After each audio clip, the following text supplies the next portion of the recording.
Hello and welcome back to UML Operator. We started a series on PlantUML and we'll continue that series. They're made up of much longer videos to get into details. However, I want to create some early adopter, shorter videos to help you get started in the various diagrams, UML diagrams in PlantUML. So let's get started. Before we get started, we're going to assume that you have chosen your integrated development environment, your IDE. We're using VS Code, as we showed in part 1 of the series on PlantUML. And we assume that you have your IDE configured for PlantUML. GraphViz, I installed outside of my Visual Studio Code, but I'll leave that up to you, all right? But that you have it there and it's working. All right, what we're going to be doing here is starting a diagram, and you always start with Start UML. You can see IntelliSense within Visual Studio Code is kicking off, or your IDE, and we're going to add End UML, and in between is where we build our diagram.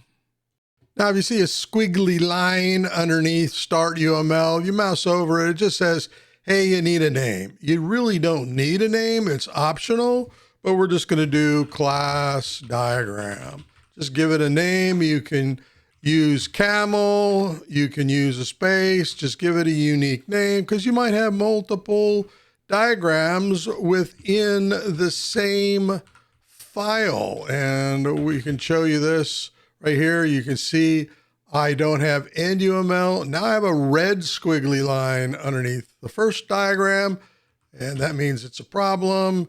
We're just going to put End UML in here, hit enter, and that red squiggly guy goes away, and then, I don't know, another diagram.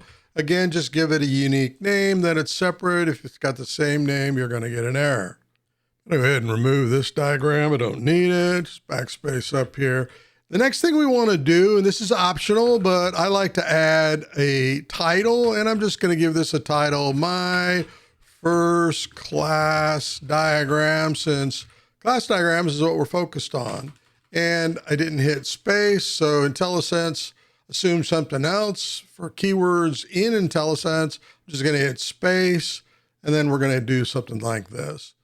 Now, because we have GraphViz, which is what renders your PlantUML models, installed and configured in our IDE, we're going to right-click in here, Preview Current Diagram.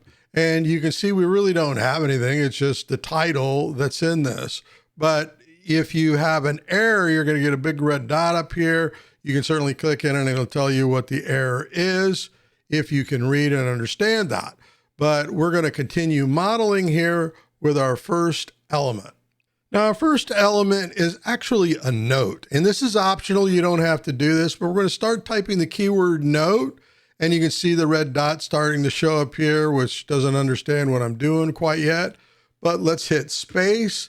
Let's put in some quotations.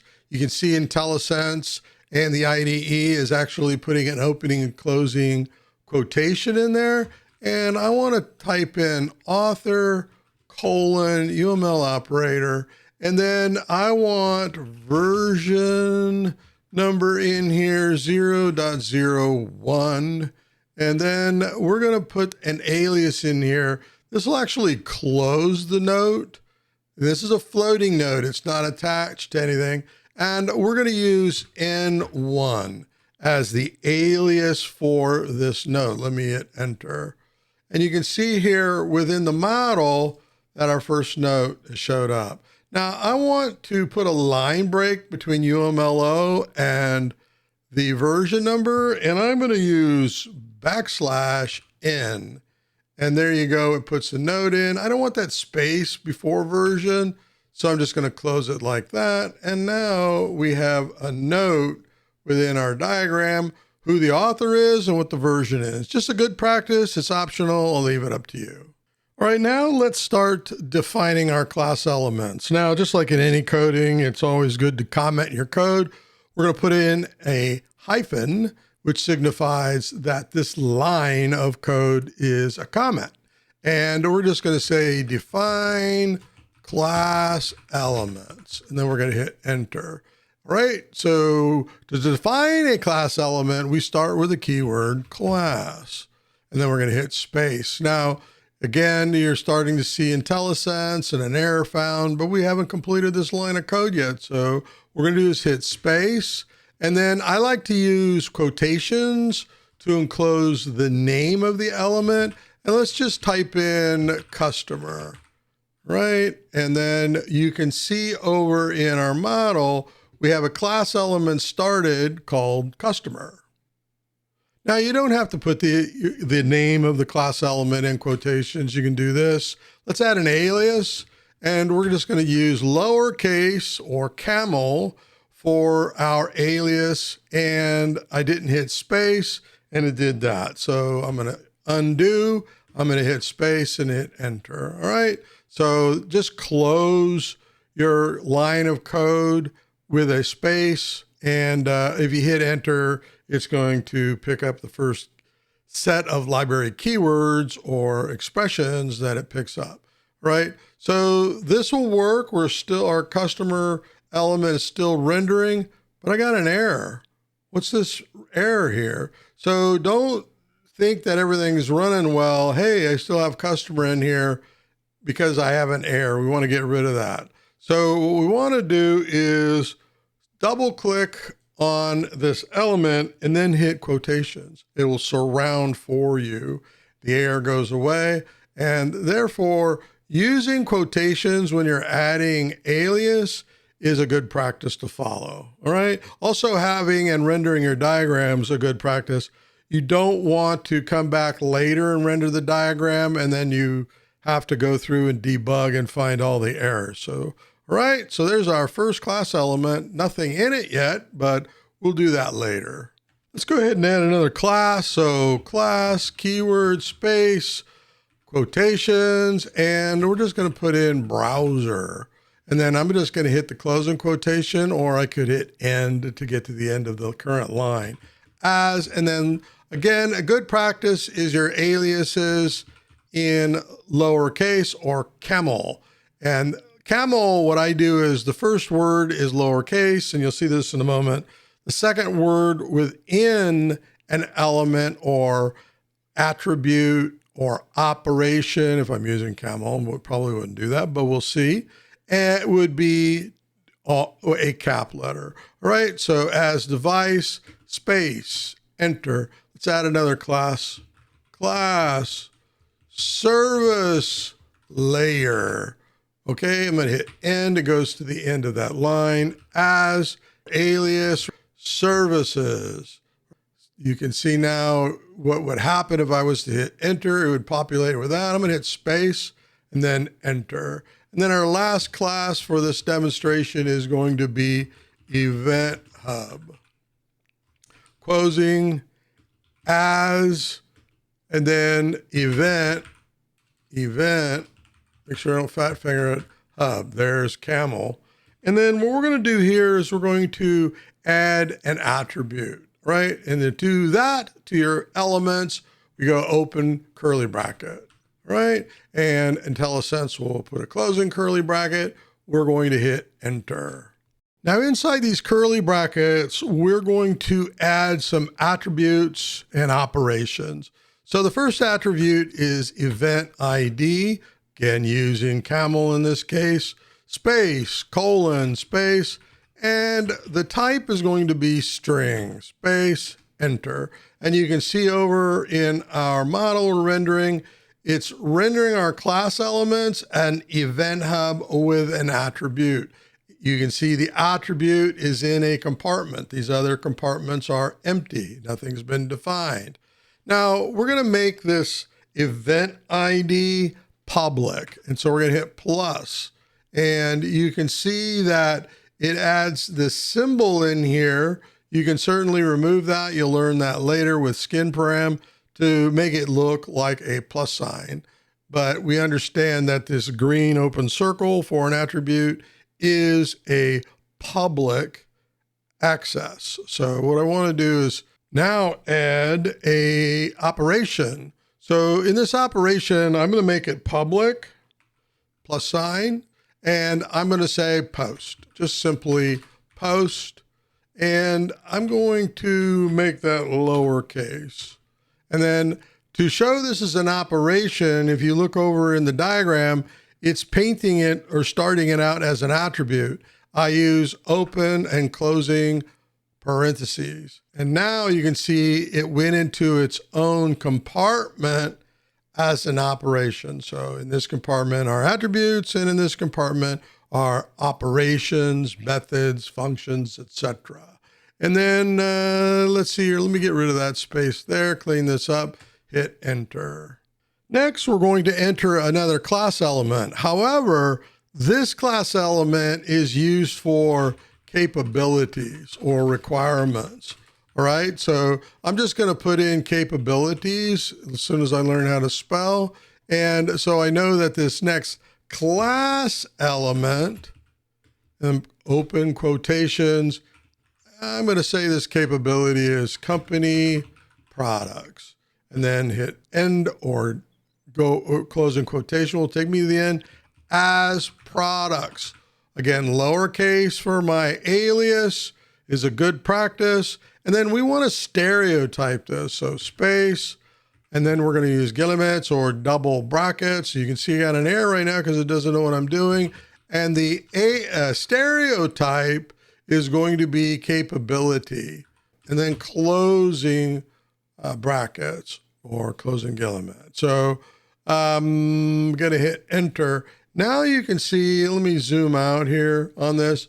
I have a capability class added with a stereotype. All right, we have the elements into our first model here, and the next thing we'll do is connections. So we're going to comment our code to say, hey, we're going to be putting in connections in here. Now, the first connection, and I want to actually comment this, is going to be dependencies. So I want to kind of separate out when I'm using different types of connections. You certainly don't have to do that, but it just helps you learn and understand, well, what is the connection type? And that'll make more sense in just a moment. So our first connection is going to be our alias user, and then we're going to use dot, dot, and then greater than as an arrow pointing to our next alias, which is device. And you notice that I fat fingered device, and it's divide. And I'm going to go up here and fix that. And for those that saw that earlier, thank you. There you go. All right, so device. And look at the keyword in the alias. For the alias shows up as device. If I would have left this misspelling in there, it would say divide. Probably would catch it there. But there we go. We have our first connection between customer and browser, or called alias device. All right, our next connection is going to be between a device, hit space, dot, dot, greater than is the connection type for dependency, and we're going to connect to services, and it sees the spelling for me there, so I'm able to see that, yep, that's what I want to do, and I'm going to hit enter. All right, then from services, there we go. If I just would have said service, I would have gotten another class element probably added. And then we're going to put in another dependency to Event Hub. You see that spelling right there? I'm going to hit enter, and auto-populates for me. Pretty nice. I love integrated development environments like VS Code, Eclipse, NetBeans, and I use a few others. So there we go. Next, we're going to draw in a connection type realization, right? Or implementation, implements in here. All right, and then what we're going to do is Event Hub, hit space, auto-populates. Now we're going to use dot, dot, pipe greater than. This is implement or realize, realization type, connector type. And then we're going to go to our capability called product. Now, I want to change product to products. So I'm going to hit an S. Let's see what happens. You see that? down here, created another class element called products. Let me go up here and fix this alias to products. Now this is corrected. Now this is corrected. So very nice. Sees what we're doing. Helps us debug as we're going. No red dot. We're all nice and clean here. Next, I want to add for clarity, well, what's going on between customer and browser, browser and service layer and event hub, and so on. What's going on? We want to add some labels to our connection. So we're on our first connection, user to device. We're going to go space, colon, space, and here we're just going to put in lowercase uses. You type anything you want in there, but we want to keep it short and sweet, right? Our next one, colon, is calls. So what we're saying here is that the browser calls the service layer. Again, whatever your story you're telling, you're going to put that in there. Our next one, from services to event hub, we're just going to use posts, right? And it's going to be posting to the event hub. And then down here on our last one, we're going to put space, colon, space, gets, right? So it's going to get products. Let's go down here or zoom all the way out. We're seeing here that whatever this event was, we want to log the event, and at the same time, we might have a parallel process from whatever API or microservice we have here that's taking place. Hey, post the event and get. You could draw the line right from the service layer to the capability, but really the event is what is realizing this capability. All right, here we go. Our first diagram is done, and we're telling our story. The customer depends on the browser. It depends is just a weak relationship where one element depends on another temporarily. And then the browser depends on the service layer, and it's using the service layer to make a call. And then the service layer, where your APIs, microservices, so on are, it's going to post within that service to the event hub, creating or using an event ID, which is a string, and it's using post. And then it's going to get. Now, we didn't explain that clearly, either one with another class element, which represents the API or interface, but we'll do that in later episodes. And then capability. We've got one capability in here, and that's basically, hey, we need to get to the customer products to render in the browser. And we could draw other connectors to show that products are rendered within the browser. But this is our first class diagram, pretty simple, straightforward. And again, realization is just saying, hey, what's going on within the event hub is realizing or implementing this capability. There's our story. There's our first class diagram. All right, we're going to wrap up now. Thanks very much for watching. I hope this was useful for you. I'm going to try to create these little shorter videos. This wasn't as short as I wanted it to be, to explain the various types of diagrams in PlantUML. As we get into the series, we're going to be getting into part 3, which will be published soon. And that's going to get into more complicated files, lines of code. So you can see in our first one, it was 25 lines of code. In what we're going to be doing is a little bit more complicated. We're going to be getting into 99 lines of code. And we're just going to use class elements. Later on, we'll get into other types of elements that we would be using, but this is going to help us get started in using PlantUML, which is an open source alternative to Spark's Enterprise Architect. Sparks is still my favorite computer-aided software engineering tool or UML modeling tool, but I use other tools in companies as well as myself, such as PlantUML within our development environments, because most of my developers aren't interested in Sparks or doing UML, but they code very easily. So they're creating their docs folder for their code, their documents like their class diagrams, sequence diagrams show debugging the flows and sequence of events, which is another diagram type we're going to get into this channel. So until that next episode, thanks again for watching and happy modeling.